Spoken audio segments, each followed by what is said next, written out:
When follow wonderful audience, we run when this is your friend James. I just made a video about shadow banning, talking about anyone who owns a social network site. Well, now I'm going to defend the social network sites. Parents, you got to stop blaming social media, for your failure to teach or protect your child. It's not always Twitter, Facebook, Instagram, Snap. I don't use Snapchat, but I have an official one, so no one impersonates me on there, but I don't use it. You got to quit blaming them. I mean, that's almost like blaming the car companies or blaming the Eisenhower Defense Interstate System because someone gets hurt on the interstate. If your child gets hurt on the interstate because, say, your child doesn't know how to drive and they decide to go free driving on the interstate, they don't know all the ins and outs, they're 14 and they shouldn't be on the road.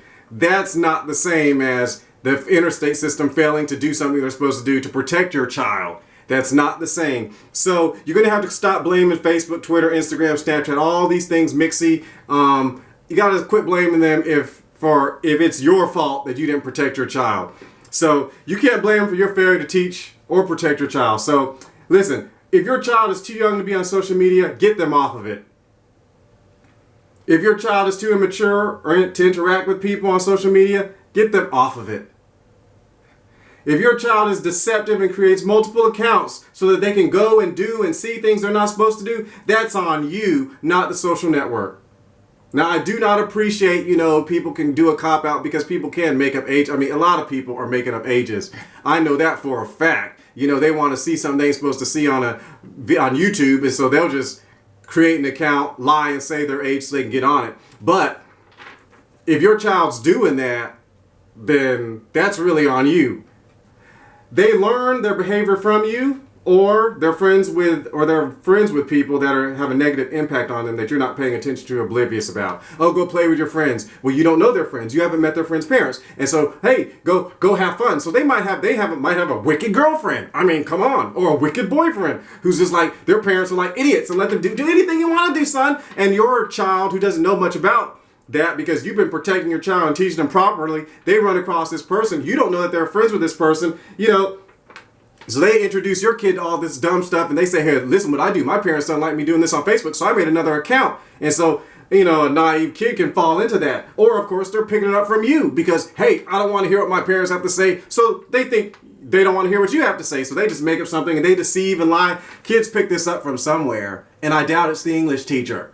Unless the English teacher has more influence than your kid and they spend more time with your kid. So, but if your kid is a stiff-necked, rebellious child, like they do mention in the Bible, and they hate your guts, then it ain't your fault if they're making up this stuff. But if your child is deceptive and doing this stuff, that's not really Twitter, Instagram, Snapchat, or anybody's fault, except for yours, because your child's doing this, and you need to find out from God, why is your kid deceiving you and trying to hang out with people, and do things they're not supposed to do.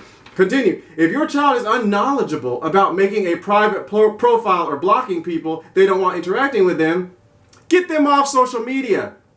Or at least teach them how to block people. People complain about bullying. I know for a fact on Twitter and Instagram and Facebook, you can have private and nobody can contact you without your permission. I know that Twitter can lock tweets so no one else can see them. And they have to be approved. So if your kid has an Instagram account and it's public and you're complaining about bullying, teach them how to block people or how to ban commentators or certain words on video content. If they have a YouTube channel, you can ban people, or you can create words you don't want popping up. And you can have moderators and people. You can help your child. But, if they're unknowledgeable about that, they don't know anything about that, quit blaming the people. Get them off the network. Quit blaming society, parents. You got to own up to the fact that you're the main person responsible for teaching your child how to interact with a world that does not really care about your child or your feelings. I mean, really sorry, the majority of the world does not care. The lions will not care about your kid if they fall into the fall off the safari truck and they fall into a den of lions and like, oh, I'm sorry. We didn't know that was a mistake. No, gravity don't care if your kid jumps off the top of the house trying to fly like Reverend Bill Winston tried. Well, he was in a tree or whatever. I mean, gravity doesn't care. Physics don't care. The universe don't care. Their bosses won't care. Oh, you were having a bad day and you didn't get that.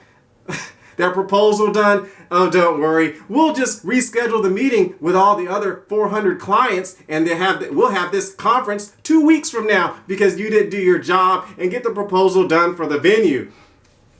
The universe does not care whether your kid's feelings are hurt. Twitter is an algorithm. I mean, it's a program.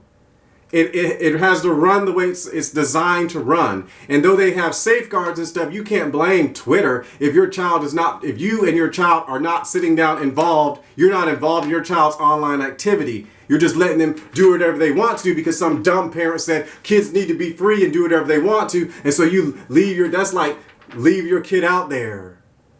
I mean,